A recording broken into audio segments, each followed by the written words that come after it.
Widespread flash flooding struck major portions of southwest Houston and surrounding municipal areas on Thursday afternoon, leaving numerous vehicles submerged and key transit corridors paralyzed. The sudden torrential downpours were triggered by the arrival of tropical depression Bertha, which weakened as it moved inland over southeast Texas, but retained massive bands of tropical moisture. Local emergency management agencies issued multiple flash flood warnings as the sudden rate of rainfall quickly overwhelmed the region's urban drainage systems. According to local meteorological reports, several hard-hit areas, including Sugar Land, Missouri City, and Bel Air, recorded more than 6 to 7 inches of rain within a very short time frame. The sheer volume of water caused an immediate backup in roadside ditches and drainage pipes.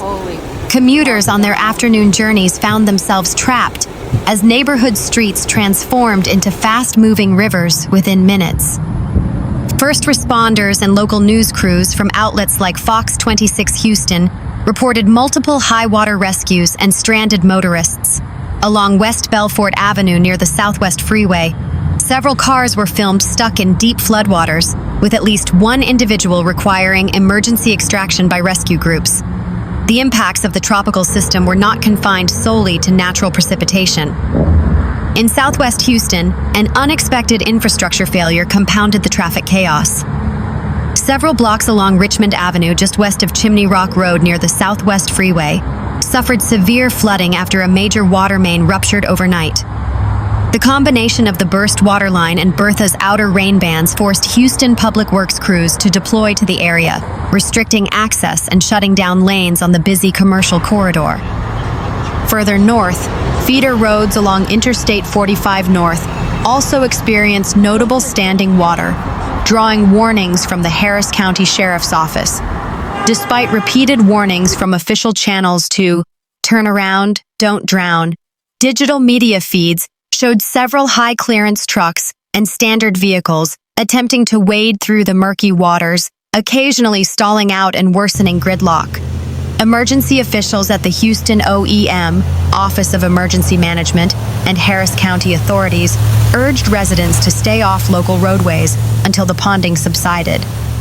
The severe localized street flooding, emergency managers noted a positive structural highlight.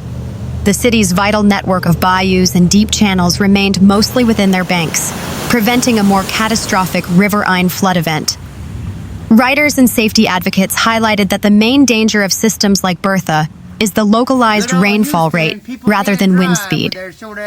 Tropical rain bands can drop several inches of water per hour, which naturally outpaces the maximum discharge capacity of standard street drains. Walled freeways and lower-level underpasses remain the most dangerous spots during these high-volume events. As of Friday, the remnants of tropical depression, Bertha, have begun to dissipate and pull away from the upper Texas coast. Weather analysts at the National Hurricane Center discontinued all active coastal tropical warnings. Houstonians woke up to breezy, highly humid, muggy conditions on Friday morning as the remaining atmospheric moisture hung over the region. However, the break from extreme weather will be brief. Forecasters from Fox 26 Houston indicate that a massive heat ridge is set to build aggressively over southeast Texas during the upcoming weekend. Tropical storm Bertha brought heavy surf and some flooding to southern Louisiana and Texas as it came ashore on the Gulf Coast for a second time Thursday, hours before weakening to a tropical depression. The National Hurricane Center said wind gusts of tropical storm force were still possible along the upper Texas coast Thursday evening, and water levels in the area may remain high from storm surge. By late evening, the Hurricane Center declared Bertha had dissipated. Its remnants are still expected to produce 1 to 3 inches, 2.5 to 7.6 centimeters, of rainfall, with isolated totals up to 4 inches, 10.1 centimeters, that could trigger flash flooding in coastal and South Texas, the Hurricane Center said. Bertha first grazed southern Louisiana on Wednesday in a slow crawl westward. The storm weakened as it made its second landfall about 75 miles, 115 kilometers, northeast of Galveston, Texas, on Thursday afternoon. the National Hurricane Center said. It remained a tropical storm for a few hours before being downgraded to a depression, marked by maximum sustained winds of 38 miles per hour, 61 kilometers per hour, or less. Thick clouds associated with Bertha prompted SpaceX to call off Thursday evening's planned Starship launch from the southern tip of Texas. The space-skimming test flight was rescheduled for Friday, when the forecast called for clear skies. No deaths or significant damage have been reported since Bertha formed Monday in the Gulf of Mexico, south of the Florida Panhandle. The storm caused some coastal flooding as its center first struck land Wednesday in Louisiana, southwest of New Orleans, but its heaviest rains stayed over the Gulf waters. That rainfall south of the storm's center began moving inland along Texas's southeastern coast Thursday afternoon. Tropical storm force winds on Thursday extended as far as 140 miles, 225 kilometers, from the storm's center, the Hurricane Center said. A tropical storm warning was discontinued by evening from Sargent, Texas, to the Vermilion and Cameron Parish line in Louisiana. In Galveston, an island city of 53,000 people southeast of Houston, local officials urged residents to brace for a windy day and secure any outdoor objects that might become airborne projectiles. While no significant impacts are forecast, some gusty storms may blow through the island throughout the day, Galveston's Office of Emergency Management said in a Facebook post Thursday. The Galveston Historic Seaport canceled its sightseeing boat tours Thursday afternoon as a precaution, but was otherwise operating normally, said employee Jesse Hahn. We'll definitely be open, Hahn said. We usually close for big hurricanes. At the nearby Harbor House Hotel and Marina, employee Justin Timber said he wasn't aware of any canceled reservations. It seems like a normal day, he said. Restaurants are clicking. Everything's great. Electrical outages across the Gulf Coast were minimal, according to the website poweroutage.us.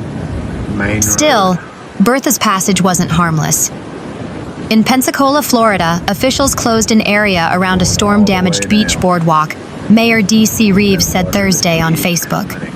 He posted a photo showing part of the boardwalk's support structure ripped away and a fence damaged nearby. Strong gales earlier in the week knocked over a Waffle House sign onto a car in Panama City Beach, Florida. Heavy surf and the threat of riptides had prompted warnings at Gulf Coast beaches for swimmers to stay out of the water. Bertha is the second tropical storm of the Atlantic hurricane season.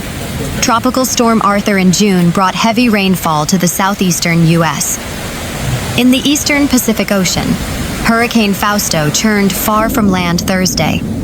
The hurricane was more than 1,000 miles, 1,600 kilometers, west-southwest of the southern tip of Baja California, with maximum sustained winds of 80 miles per hour, 130 kilometers per hour. The Hurricane Center said swells generated by Fausto could cause life-threatening surf and riptides in parts of Southern California. Tropical Storm Bertha is making its way across the Panhandle, and Panama City Beach is feeling the impacts. Strong winds caused the Waffle House sign on Front Beach Road to fall onto two cars Wednesday morning. How often a sign that big fall? So we were not anticipating seeing the entire Waffle House sign laying on two vehicles. That was craziness, JB Tow co-founder Jason Giddens said. White's Wrecker Service towed the sign off the vehicles. All we had to do was just pick the sign off of the cars, pull the cars out, so no further damage was done to the cars. White's Wrecker Service employee Zach White said. Panama City Beach is currently flying double red flags, meaning the water is closed to the public. But that didn't stop people from coming to the beach, and even some from going in the water. Emergency services responded to several beach rescue calls. Panama City Beach monitors the wave heights through technology stationed on the pier. It actually measured a 2.2-foot surge, and so that's a vertical rise in the water. That's not the wave height, that's just a vertical surge. And so 2.2 feet on our beaches is really not that bad. It did breach the toe of the high tide line, but really never breached the dunes, Visit PCB President and CEO Griff Griffiths said. Tropical Storm Bertha may only bring minor impacts to Dolphin Island, But town leaders say the rough surf and elevated water are a reminder of what it means to live on Alabama's only barrier island. As waves rolled onto the beach Tuesday, surfers and boogie boarders took advantage of the conditions.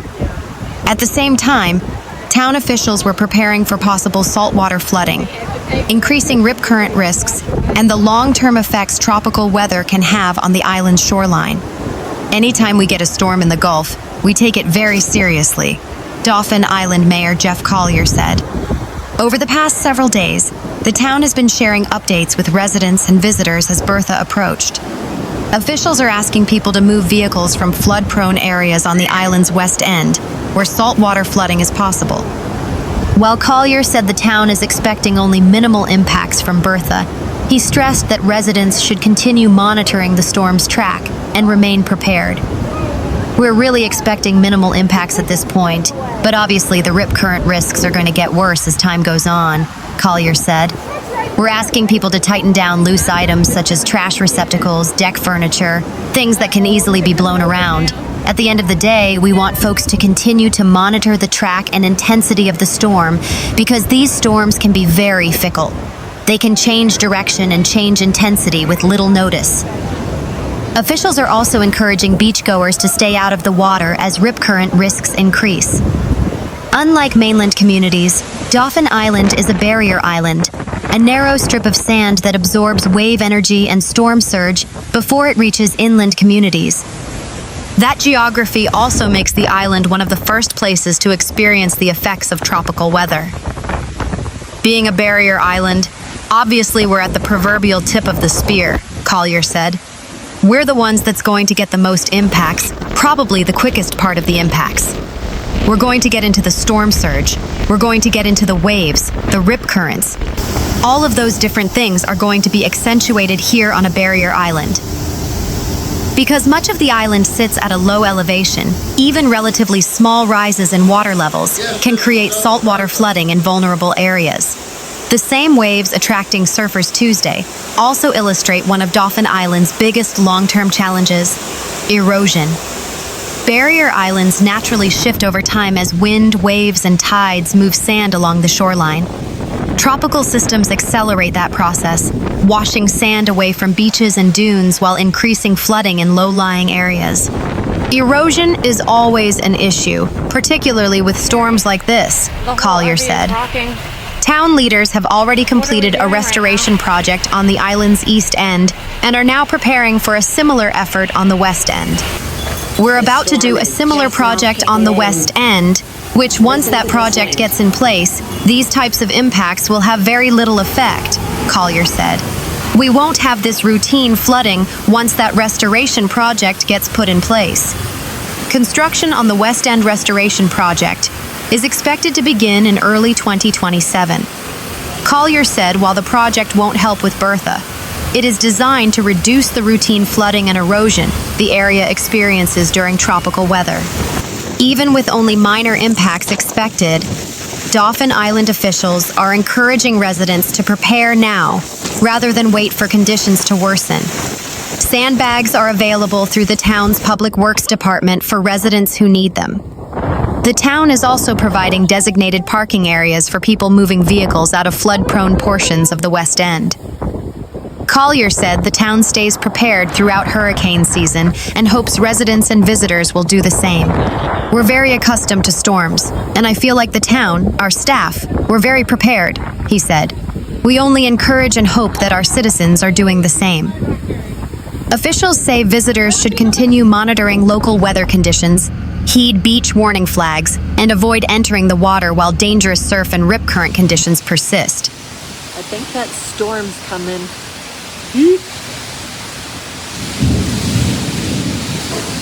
Oh my gosh, there goes my plane. Shit, babe! Oh my god, everything's flying.